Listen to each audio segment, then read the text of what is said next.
को इंजरीज भी आई हैं और कुछ लोगों की डेथ भी हुई है। तुरंत जांच होकर नतीजा जो आएगा जांच हम जनता के सामने रखेंगे के पीछे के षड्यंत्रकारियों को बख्शा नहीं जाएगा। एक शाम जब दिल्ली में हर कोई रोज की तरह अपना काम कर रहा था, कोई खुशियां बांट रहा था तो कोई अपने परिवारों के साथ समय बिता रहा था, कोई अपने दोस्तों के साथ, और सिग्नल पर आई स्लो मोशन में एक गाड़ी और कुछ ही समय बाद एक जोरदार धमाका हुआ।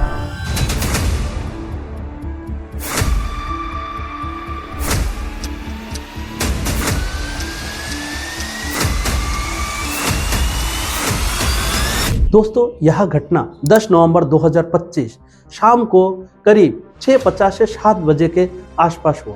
एक रिपोर्ट के अनुसार एक गाड़ी सिग्नल पर स्लो मोशन में थी और कुछ ही समय बाद इतना जोरदार बड़ा धमाका हुआ कि आसपास के सारी गाड़ियां जल गई। और सोचो तो फिर वहां आसपास के लोगों का क्या हुआ।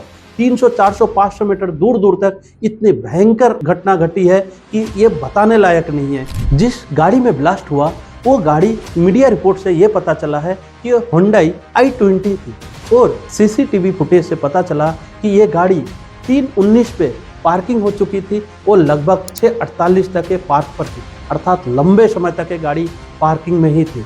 और अचानक से कोई आता है और इस गाड़ी को लगभग 6:48 पे चलाना स्टार्ट करता है और कुछ ही समय बाद मतलब 6:52 पर ये गाड़ी में एक जोरदार ब्लास्ट हो जाती है और दिखता है ये भयंकर नजारा।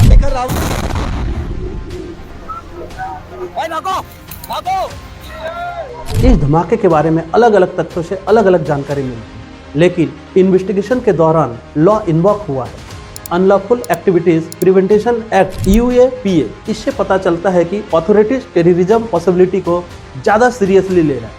इसका मतलब यह है कि ये सिर्फ और सिर्फ एक एक्सीडेंट नहीं, ये टेरर अटैक को ज़्यादा पॉसिबिलिटी दिखा रहा है। इसका प्रभाव क्या पड़ता है दोस्तों? इसका प्रभाव, इसका असर सिर्फ दिल्ली तक नहीं, इसका असर गांव-गांव तक पहुंच रहा है। परिवारों का डर, रोजमर्रा की गतिविधियों पर प्रभाव, इकोनॉमी और टूरिज्म पर बहुत बड़ा झटका दोस्तों इस एक धमाके के कारण। जो घर से शहर काम करने गए उसकी चिंता, जो फैमिली मेंबर अपने परिवार के साथ बाहर घूमने गए उनकी चिंता, एक धमाके कारण सारा चीज अस्त व्यस्त हो गया। दिल्ली बम धमाके से पहले मैं आपको एक इम्पोर्टेंट न्यूज से अवगत कराना चाहता हूं, जिसका लिंक सीधा फरीदाबाद से। एक इन्वेस्टिगेशन से पुलिस को पता चलता है कि फरीदाबाद में एक बहुत बड़ा टेरर अटैक ऑपरेट कर रहा है। इन्वेस्टिगेशन के आधार पर पुलिस 5 से 6 नवंबर को फरीदाबाद में जाकर रेड मारती है, जहां पुलिस को 2900 kg explosive materials, weapons, timers और डेटोनेटर्स मिलते हैं। और ये सारे चीज मिलते हैं डॉक्टर